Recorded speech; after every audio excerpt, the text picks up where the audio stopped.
பாடல்கள் மற்றும் படங்களை பார்க்கணுமா? இப்பவே சப்ஸ்கிரைப் பண்ணுங்க, பெல் ஐகானையும் கிளிக் பண்ணிருங்க.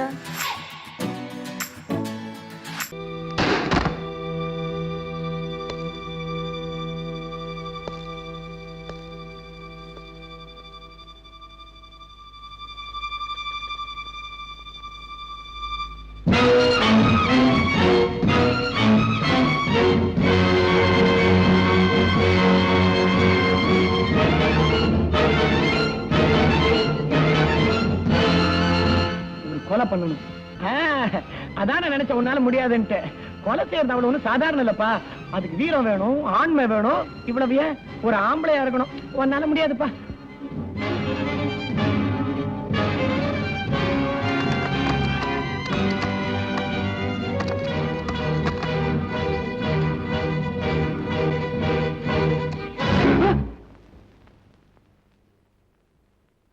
ஏண்டா ஜெயில இருந்து எப்படி வெளியே வந்தேன்னு ஆச்சரியமா இருக்கா? ராஸ்கல். ஏண்டா கொலை செஞ்சுட்டு அந்த பழியை என் மேல போட்டுட்டு நீ மட்டும் சந்தோஷமா இருக்கலாம்னு நினைக்கிறியா? மரியாதையா சொல்றா, எதுக்காக அப்படி செஞ்ச? சொல்லுடா. சொல்ற விஜய், எல்லாத்தையும் சொல்றேன். என் தங்கச்சி லலிதாவை அந்த ராமானுஜ கெடுத்துட்டான். நான் உயிருக்கு உயிரா நேசிச்ச என் தங்க தற்கொலை பண்ணிக்கிட்டு சேர்த்துட்டான். அந்த அயோக்கியனை எப்படியாவது பழிக்கு பழி வாங்கணும்னு துடிச்ச. என்னாலதான் முடியாதே. அப்பதான் உன் ஞாபகம் எனக்கு வந்துச்சு. உன்கிட்ட பெட்டு கட்டினா நீ எதையும் செய்வேன்னு எனக்கு நல்லா தெரியும்.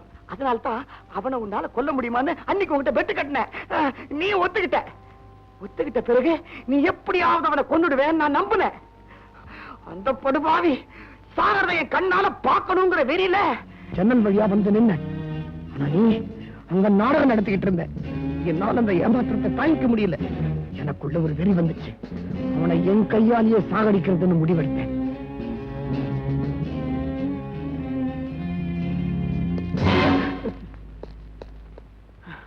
இதான் நடந்தது விஜய். சத்தியமா சொல்றேன், நான் அந்த கொலையை செய்யல. டேய், என்ன நம்புடா பிளீஸ்.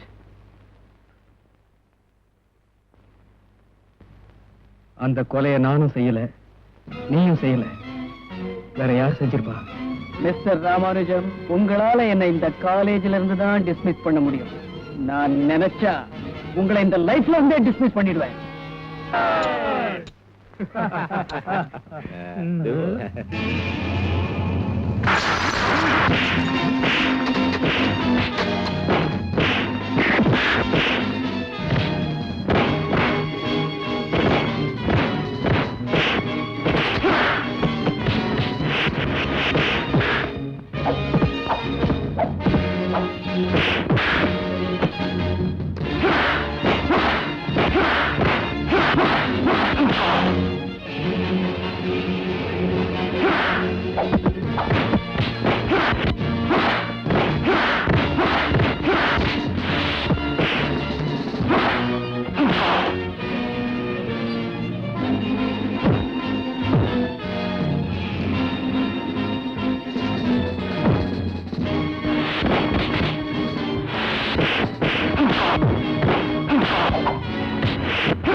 அந்த ராமானுஜத்தை நீ கொலை பண்ணிட்டு அந்த பைய என் மேல போட பாக்குறியா? என்ன தப்பா நினைக்கிற விஜய், அந்த கொலை நான் பண்ணல. நான் வந்து பண்ணது செத்து கிடந்தாரு. Chandrasekhar, it's very bad on your part. எத்தனையோ பெரிய பெரிய கொலைகார கும்பலையும் திருட்டு கூட்டத்தையும் உங்க உயிரையே பணயம் வச்சு புடிச்சு பெரிய சாதனை பண்ணிருக்கிற நீங்க அற்றால் ஒரு கொலைகாரனை பிடிக்க முடியலங்கிறது it's a shame to you and to our department. Sir, என்னுடைய சர்வீஸ்ல இதுவரைக்கும் இந்த மாதிரி நடந்ததில்லை. ஐ ஆம் வெரி சாரி சார். நான் அதை நம்பல. ஏன் நம்ம டிபார்ட்மெண்ட்டுக்கே உங்க மேல ஒரு சந்தேகம் ஏற்பட்டுடுச்சு. விஜய் ஜெயில தப்பிச்சு போனது காரணமே நீங்க தான் அவங்க நினைக்கிறாங்க. அவர் உங்க வருங்கால மாப்பிள்ளைங்கிற காரணத்தினாலதான் நீங்க அவர் மேல கடுமையான நடவடிக்கை எடுக்கலன்னு நானும் சந்தேகப்படுறேன். சார், என்னைக்கு சத்தியம் பண்ணி இந்த காக்கி சட்டையை போட்டேனோ அன்னைக்கே மனைவி மக்கள்ங்கிற பாசத்தை தூக்கி எறிஞ்சிட்டு என் கடமையை செஞ்சிட்டு இருக்கிறேன். அப்புறம் ஏன் இன்னும் அந்த விஜயை பிடிக்காம இருக்கீங்க? சார், இன்னும் 24 மணி நேரத்துல அந்த விஜயை பிடிச்சு கோர்ட்ல நிறுத்துறேன். It's a promise. வேண்டாப்பா, வேண்டாம். கூடிய சீக்கிரம் அந்த கொலைகாரனை கண்டுபிடிச்சு உங்க எதிரில கொண்டு வந்து நிறுத்துறோம். எங்களுக்கு கொஞ்சம் அவகாசம் கொடுங்கப்பா. சாந்தி, ஒரு குற்றவாளிக்காக பழிந்து பேசுறது சட்டப்படி குற்றம். எதுப்பா சட்டம்? ஒரு நிரபராதியை கண்டுபிடிச்சு தூக்கு வேடையில ஏத்தணும்னு துடிக்கிறீங்களே, அதுதான் சட்டமா? சட்டத்தை பத்தி கிண்டலா பேசுறது உங்களுக்கெல்லாம் இப்ப ஒரு பொழுதுபோக்கா போச்சு இல்ல? சாந்தி, நீ சொல்றபடி அவ உண்மையிலேயே குற்றவாளி இல்லைன்னா எதுக்காக ஜெயில இருந்து தப்பிக்கணும்? எதுக்காக திருடன் மாதிரி தலைமறைவா வாழணும்? சொல்லு. ஒரு நல்லவனை கொலைகாரனாக்கினது உங்க போலீஸ் தான்ப்பா. உங்களுக்கெல்லாம் சட்டத்தை பத்தி என்ன தெரியும்? போலீஸ பத்தி என்ன தெரியும்? இத்தனை வருஷ சர்வீஸ்ல எனக்கு இப்படி ஒரு கெட்ட பெயர் வந்ததில்லை. இப்ப சொல்றேன், அவனை பிடிச்சு கோர்ட்ல நிறுத்துற வரைக்கும் நான் தூங்க போறதில்லை.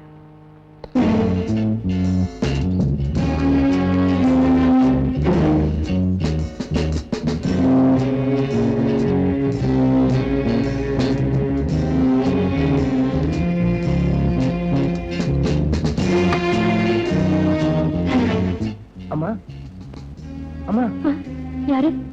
ஆமா, விஜய்.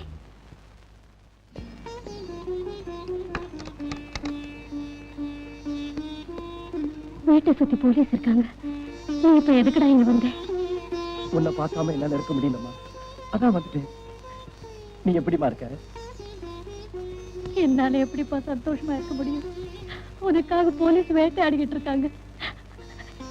எந்த நிமிஷம் என்ன ஆயிடுமோன்னு பயந்து செத்துக்கிட்டு இருக்கேன்டா. என்னை பத்தி கவலைப்படாதம்மா, நீ உடம்ப ஜாக்கிரதையா பாத்துக்க. நான் வரமா? விஜய், சாப்பிட்டியாப்பா?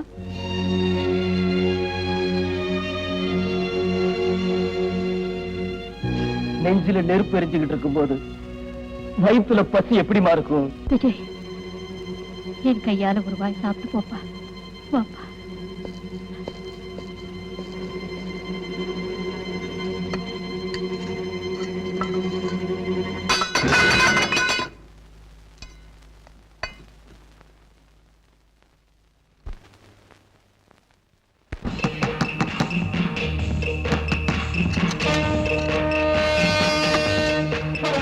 என்ன சத்தம்? ஒண்ணு இல்லையே.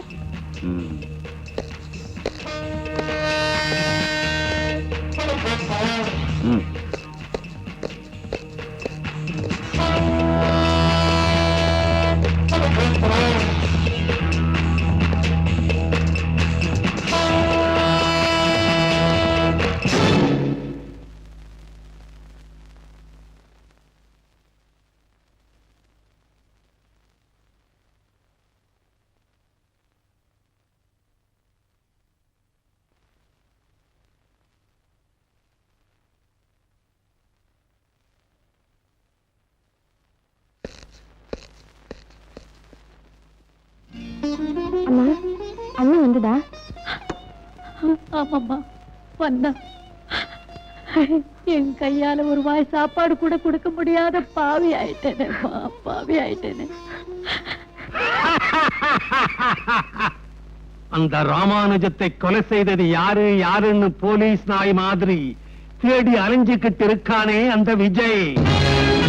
உண்மையிலேயே அந்த கொலையை செய்தது நான் தான்டா, நான் தான். அப்பா, நீங்களும் அந்த ராமானுஜத்தை கொலை செஞ்சீங்க?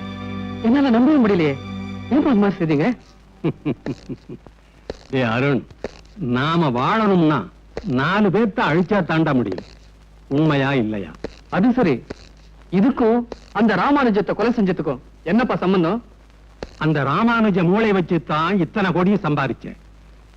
நாய்க்கு எலும்பு போடுற மாதிரி அவன் மூளைக்கு அப்பப்ப பணத்தை அள்ளி கொடுத்துட்டு இருந்தேன். அது அவனுக்கு பத்தல, பேராசை வந்துட்டுது. ஒரு நாள் எங்கிட்ட வந்து, தர்மராஜ், என்ன கால்குலேஷன் தெரியாத முட்டாள்னு நினைக்காத. எங்க வளையணும் எங்க நிமிரணுங்கிறது எனக்கு கை வந்த கலை, எங்க நெளியணும் எங்க நழுவணுங்கிறது உனக்கு கை வந்த கலை. காலேஜ்ல ப்ரொஃபஸரா இருக்கிறன்னா உனக்கு டியூட்டரா இருக்கிற. எதுல இதுவரைக்கும் நீ செஞ்ச கொலை கொள்ளை எல்லாத்துக்கும் காரணம் என்னுடைய கிரிமினல் பிரெயின். ஆனா அதுக்கு சேர வேண்டிய ஃபீஸை இதுவரைக்கும் கட்டாம நீ கட் பண்ணிக்கிட்டே வந்திருக்கிற. இது நல்லதில்ல. ராமானுஜம், ஒருத்தனுக்கு பொல்லாத காலம் வந்துட்டா அவன் கடவுளுக்கு முன்னாலேயே கஞ்சா அடிக்க ஆரம்பிச்சிருவான். உண்மையா இல்லையா? இதுல உன் கணக்கு வேற, என் கணக்கு வேற. சரி, உன் கணக்கு தீர்த்தர்றேன். கணக்கு தீர்க்கறதுல 2 விதம் இருக்கு. ஒண்ணு பணம், இன்னொன்னு உயிர். தயவு பண்ணி தப்பு கணக்கு போட்டுடாத, அப்புறம் நீ மைனஸ் ஆயிடுவ. தர்மராஜ், நாளைக்கு ராத்திரி வரைக்கும் உனக்கு நான் டைம் தரேன்.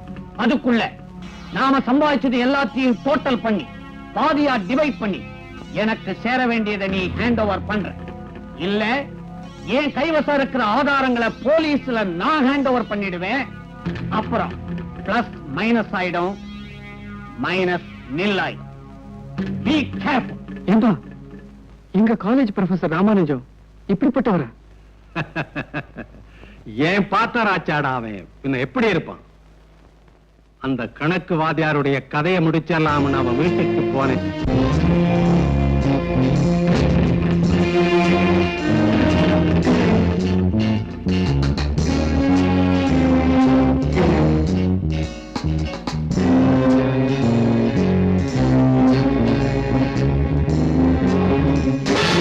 ஒரே அடி, அவ்வளவுதான். அவனுடைய நாடகத்துக்கும் இவனுடைய உயிருக்கும் முடிச்சு போட்டுட்டு நான் வந்துட்டேன். இப்ப அந்த விஜய் போலீஸுக்கு டிமிக்கி கொடுத்துட்டு நமக்கு வலை வீசிக்கிட்டு இருக்கான். உண்மையா இல்லையா? ஆமாப்பா. நம்மளை வேட்டையாட நினைக்கிற அவனை நாமளே வேட்டையாடி அவனுக்கு ஒரு முடிவு கட்டணும். உண்மையா இல்லையா? புரியுது பாஸ். புரிஞ்சு ஏன்டா சும்மா நிக்கிறான்?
யாரா ஒண்ணு அனுப்பிச்சது?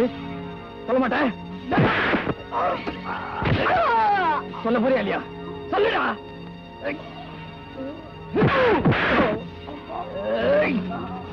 சொல்லுடா, சொல்லுடா. ரெக்ஸ் ஹோட்டல் முதலாளி தர்மராஜ் அனுப்பி வச்சார்.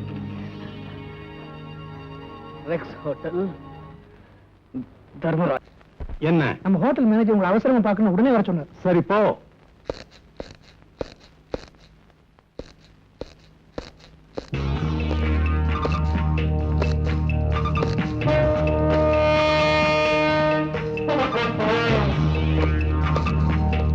Yes, please. 2 double yes sir. கொஞ்சம் ஒரு பாத்ரூம் போயிட்டு வந்துடுறேன். சரி, போயிட்டு வா. நீ போய் விஸ்கி எடுத்துட்டு வா.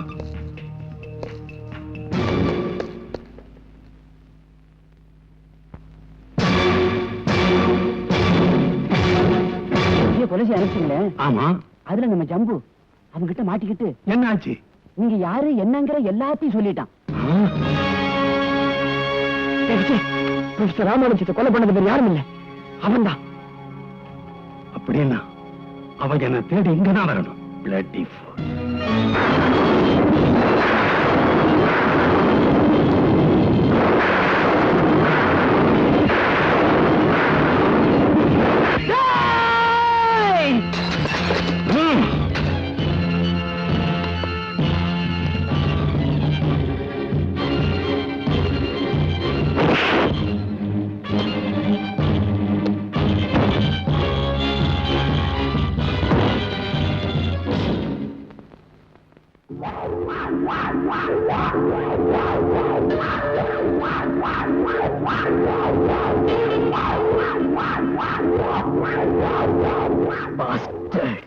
உனக்கு என்னடாச்சு?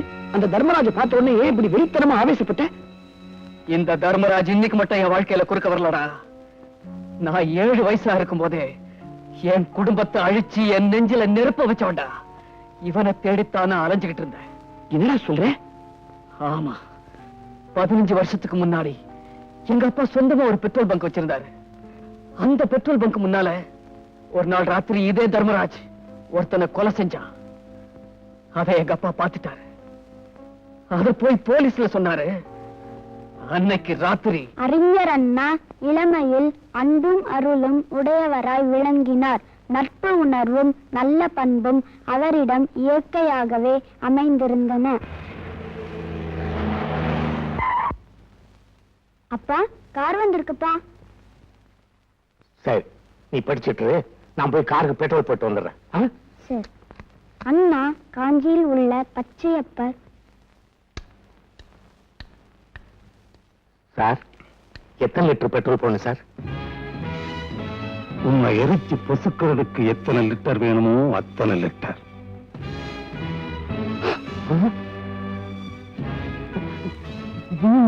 நான் செஞ்ச கொலையை பார்த்தது தப்பு. அத போய் போலீஸ்ல சொன்னையே அதை விட தப்பு. நாளைக்கு கோர்ட்ல போய் சாட்சி சொல்ல போறையே, அது மன்னிக்க முடியாத தப்பு. நீ கோர்ட்டுக்கு வந்தா நான் கூண்டுக்கு போகணும். நீ மேல போயிட்டா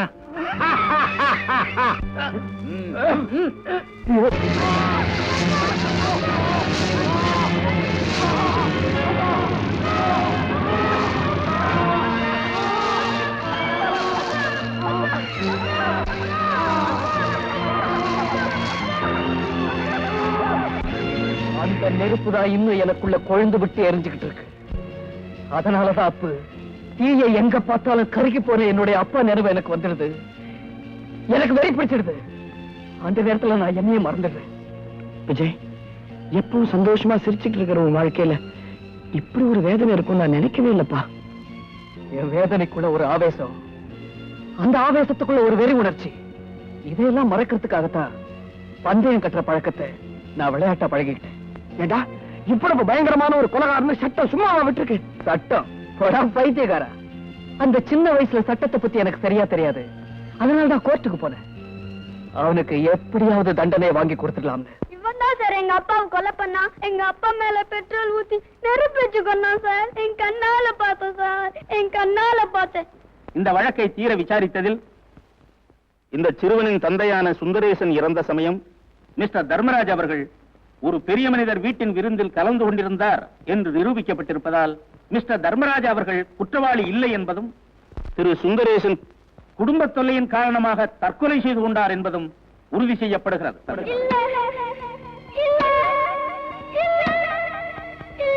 அன்னைக்கு சட்டம் அவனை விட்டுடுச்சு. ஆனா இன்னைக்கு நான் அவனை விட போறதில்ல. அப்போ எங்க அப்பாவை எங்க கொலை செஞ்சானோ அங்கேயே, எப்படி கொலை செஞ்சானோ அப்படியே அவனை கொலை செஞ்சு வெறிய நான் தீர்த்துக்க போறேன். விஜய், அவசரப்படாத. நீ கொலைகாரம் இல்லைங்கிறத நிரூபிக்கணும்னா அந்த தர்மராஜ பிடிச்சு கோர்ட்ல நிறுத்தி ஆகணும். அதை விட்டுட்டு அவனை கொலை செஞ்சுட்டீங்கன்னா வாழ்நாள் பூரா நீ குற்றவாளியாவே இருக்கணும். அப்புறம் உன் தங்கச்சி கல்யாணம் நடக்க போறது இல்ல, உங்க அம்மா ஆசையை நிறைவேற போறது இல்ல. நான் பைத்தியக்காரன் இல்லடா. அவனை பிடிச்சு சட்டத்துக்கு முன்னால நிறுத்தி நான் நிரபராதி நிரூபிச்சு என் தங்கச்சி கல்யாணத்தை நடத்துவேன். அதுக்கு பிறகு என் கையாலே அவனை பழி வாங்குவேன். இது ரெண்டையும் நீ எப்படிடா செய்ய போற? புத்திசாலிக்கு ஆயுதம் தேவையில்லடா. அவன் கையில சட்ட புத்தகம் இருந்தாலே போதும். என்ன wait and room number 108 key கொடுங்க சார். இந்தாங்க. தேங்க்யூ. Room number 108.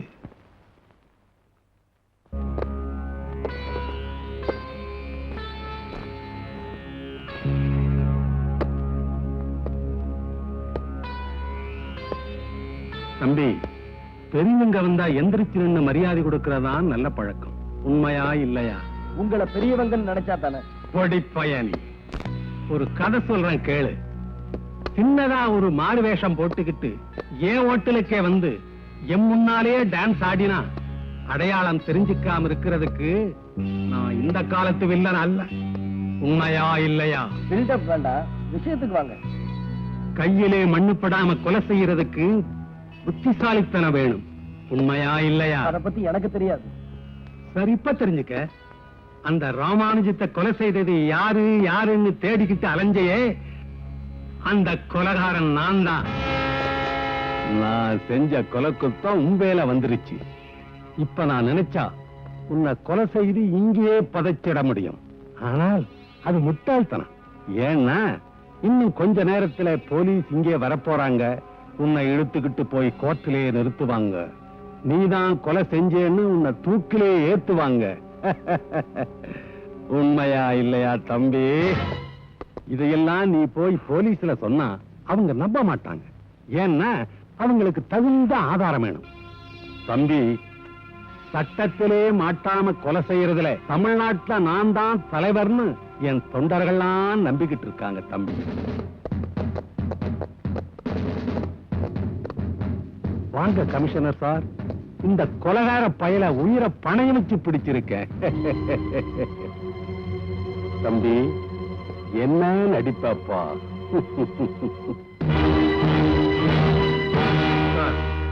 இந்த மாதிரி கொலைகார பசங்களை உயிரோட விடக்கூடாது. நாடே கெட்டு போகும். இழுத்துட்டு போங்க சார்.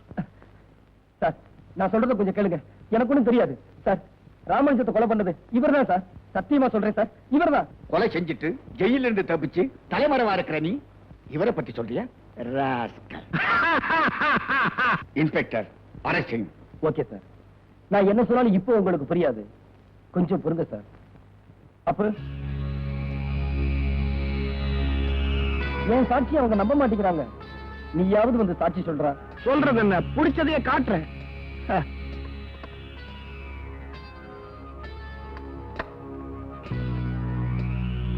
என்னடா மொட்டைப்பையா, நீ என்னடா பண்ண போற? உன்னை உள்ள தள்ளி மொட்டை அடிக்க போறாங்க. கைது கண்ணாயிரம் பாரியா.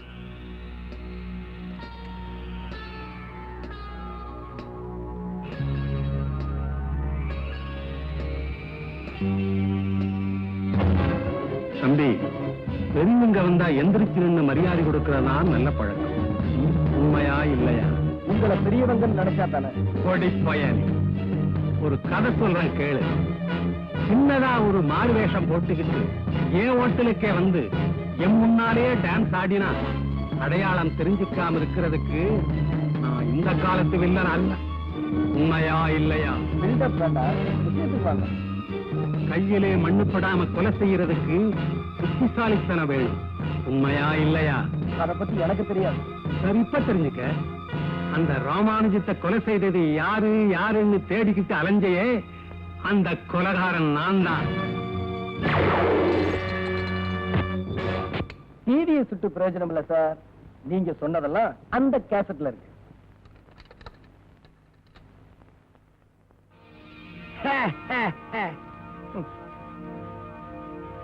இந்தாங்க.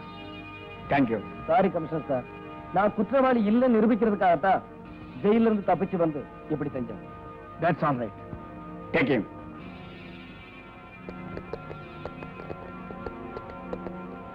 Thank you, my boy. தேங்க்ஸ்க்கு இந்த குத்தா?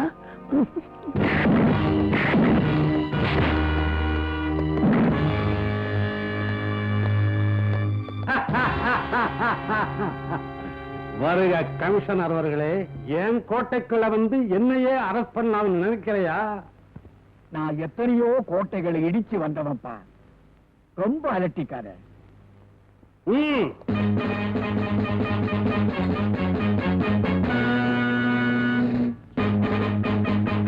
ரொம்ப காலத்துக்கு பிறகு நாம 2 பேரும் சந்திக்கிறோம். ஒரு வீர விளையாட்டு விளையாடலாமா? இந்தா, நீ ஜெயிச்சா என்ன அரெஸ்ட் பண்ணி கொண்டு போ. நான் ஜெயிச்சா உன்னை இந்த இடத்திலே சமாதி கட்டுவேன். பரவாயில்லையே, நீ வில்லனா இருந்தாலும் வித்தியாசமா தான் இருக்கிற. கமான். ஜெய்.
வீர விளையாட்டு போதும்னு நினைக்கிறேன். கோர்ட்டுக்கு போலாமா?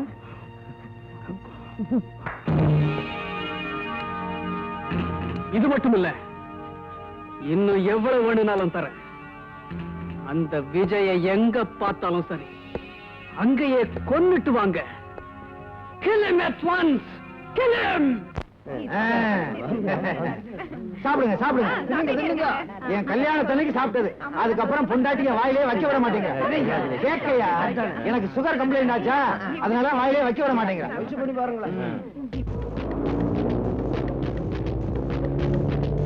கேட்டையா, நாம வேலூருக்கு எப்ப போய் சேருவோம்? இன்னும் 2 மணி நேரம் ஆகும்.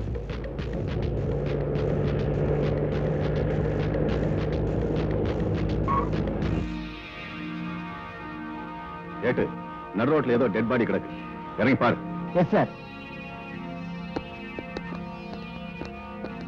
Remove the cloth.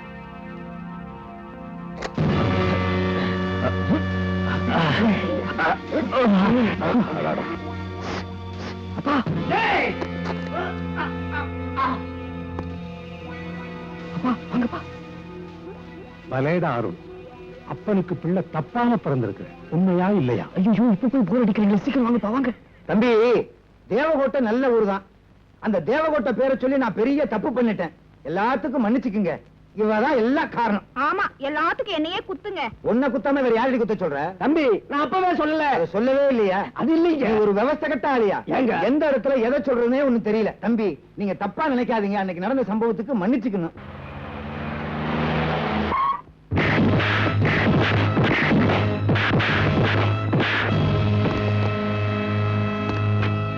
என்ற அருண், பெத்த அப்பனையே இப்படி அடிக்கிறேடா, அயோக்கிய பயலே.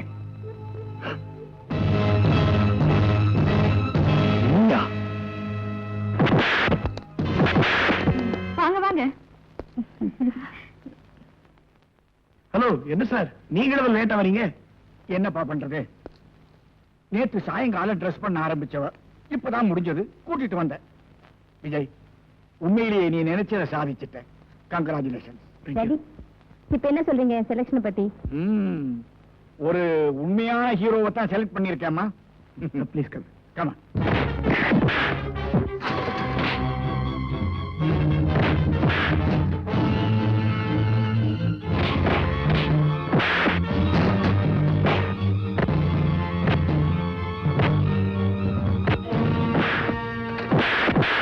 வாங்க வாங்க. Mister Chandrasekhar. Hello sir. Meet mister Vijay, my would be son in law. I know him. அந்த கேஸ்ல பெரிய சாதனை புரிஞ்சிருக்காரு மிஸ்டர் சந்திரசேகர். இந்த மாதிரி மாப்பிள்ளை கிடைக்கிறதுக்கு நீங்க கொடுத்து வச்சிருக்கணும். Thank you sir. கங்க்ராச்சுலேஷன். வாங்க வாங்க. Best of luck young man. Thank you sir.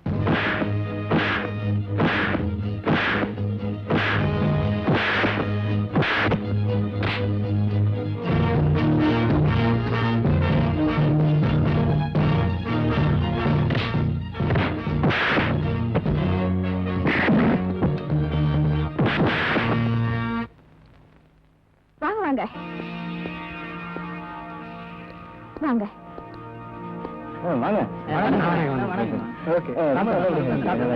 15 வருஷத்துக்கு முன்னால சுந்தரேசங்கிறவரை இதே பெட்ரோல் பங்க் முன்னாடி எரிச்சு கொன்னியே, ஞாபகம் இருக்கா? அந்த சுந்தரேசனுடைய மகன் தாண்டா நான். உன்னை தேடித்தாண்டா அலைஞ்சுகிட்டு இருந்தேன். நீயே வலிய வந்து என் வலையில மாட்டிக்கிட்ட. தம்பி மன்னிச்சிருப்பா. மன்னிப்பா? உனக்கா? அன்னைக்கு எங்க அப்பாவை என் கண்ணு முன்னாலே கொன்ன. இப்ப அந்த ராமானுஜத்தை கொன்னு அந்த பழியை என் மேல போட்டுட்டேன். இதுக்கெல்லாம் பதில் சொல்லத்தாண்டா இப்ப நான் வந்திருக்கேன். வேண்டாம்ப்பா.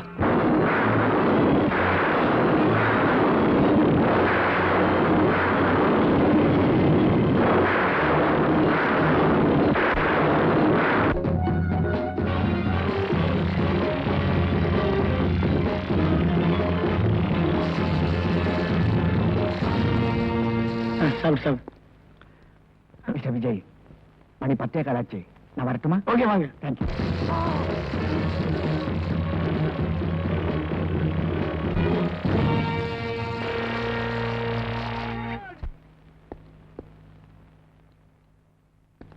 அப்ப நாங்க போயிட்டு வரோம். வணக்கம். வரேங்க.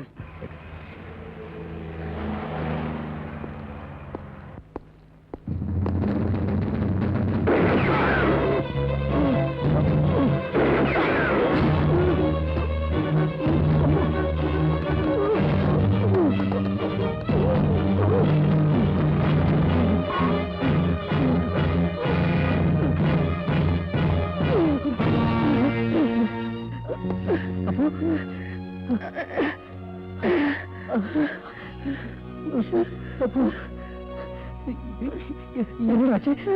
அது இருக்கட்டும். நீ போன காரியம் என்னாச்சு? அவனை கொண்டுட்டியா? கொண்டுட்டா. உனக்கு என்னாச்சு? நானு உன்ன மாதிரி ரொம்ப தத்ரூபமா நடிச்சிட்டேன் போல இருக்கு. அதான் நீ என்ன நினைச்சு என்ன ஷூட் பண்ணிட்டாங்க. அப்போ வருத்தப்படாதா? என்னால தானே உனக்கு எவ்வளவு கஷ்டமோ. நான் தான் உனக்காக உயிரையும் கொடுக்க தயார்னு சொன்னேனே. ஆண்டவனே எனக்கு அந்த சந்தர்ப்பத்தை கொடுத்துட்டாரு. அப்போ அப்போ அப்போ அப்போ அப்போ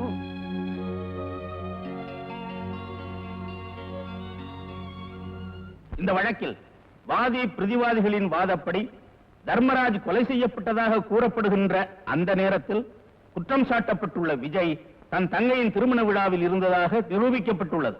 அது தவிர தர்மராஜ் கொலைகாரன் என்று முடிவு செய்யப்பட்டதால் சமூகத்தில் தன்னுடைய கௌரவத்தை இழந்து விட்டதாக எண்ணி தானே தன் மீது பெட்ரோல் ஊற்றிக் கொண்டு தற்கொலை செய்து கொண்டார் என்றும் நம்பப்படுகிறது. ஆகவே தர்மராஜின் மரணத்திற்கும் விஜய்க்கும் எந்த விதமான சம்பந்தமும் இல்லை என தீர்மானித்து விஜயை நிரபராதி என விடுதலை செய்கிறேன். இந்த கோர்ட்ல இருக்கிற சட்ட வல்லுநர்களுக்கும் மேதாவிகளுக்கும் ஒரு உண்மையை சொல்றேன். அந்த தர்மராஜ கொலை செஞ்சது நான் தான். இவரான உங்களுக்கு ஞாபகம் இருக்கா? 15 வருஷத்துக்கு முன்னாடி இதே தர்மராஜ் எங்க அப்பாவை நெருப்பு வச்சு கொளுத்தி சாகடிச்சா. அதுக்கு நியாயம் கேட்டு இதே கோர்ட்ல உங்க முன்னாடியே நான் கத்துனேன் கதறினேன். அப்ப நீங்க சொன்ன தீர்ப்பு நினைவிற்கா இவரான சட்டம் ஒரு இருட்டறைன்னு அறிஞர் அண்ணா சொன்னது உண்மையாயிடுச்சு. அன்னைக்கு என் பிஞ்சு நெஞ்சில எரிய ஆரம்பிச்ச நெருப்பு அந்த தர்மராஜ எரிச்ச பிறகுதான் அணைஞ்சது. என்ன மாதிரி உருவத்துல என் ஃப்ரெண்டை என் தங்கச்சி கல்யாணத்துல வச்சுட்டு அவனை பழி வாங்கினேன். உங்களுக்கு தேவை சாட்சி தானே, அந்த சாட்சிப்படி நீங்க தீர்ப்பு சொல்லிட்டீங்க. இவரான உங்க தீர்ப்புப்படி நான் இப்ப நிரபராதி. நான் ஆசைப்பட்டா இந்த சமுதாயத்துல சந்தோஷமா சுதந்திரமா வாழ முடியும். But I have my own conscious, I have my own code. ஒவ்வொரு மனிதனுக்கும் அவனுக்குள்ள ஒரு கோட் இருக்கு. அது இங்க இங்க. அதனாலதான் நானே ஒத்துக்கிட்டேன். எனக்கு இந்த நீதிமன்றம் என்ன தண்டனை கொடுத்தாலும் அதை நான் ஏத்துக்க தயாரா இருக்கேன். என்னுடைய இத்தனை வருஷ சர்வீஸ்ல இப்படி ஒரு வழக்கை நான் சந்திச்சதே இல்லை. சாதாரணமா சில வழக்குகள்ல நாம குற்றவாளியின் தீர்ப்பு சொன்னா இல்ல நான் நிரபராதி நிரபராதின்னு கத்தித்தான் கேட்டிருக்கேன். ஆனா இப்போ நீ ஒரு நிரபராதின்னு தீர்ப்பு சொன்னா இல்ல நான் ஒரு குற்றவாளி குற்றவாளின்னு ஒத்துக்கிற ஒரு நல்ல இதயத்தை இன்னைக்குத்தான் பாக்குறேன். தன் தவிர தானே ஒத்துக்கிட்ட அவருடைய மனிதாபிமானத்தை நினைச்சு நான் ரொம்ப ஆச்சரியப்படுறேன், ஆனந்தப்படுறேன். எனவே இந்த வழக்கை மேல் கோர்ட்டுக்கு அனுப்பி இவருக்கு தண்டனையை குறைக்க வேண்டும் என்று சிபாரிசு செய்கிறேன்.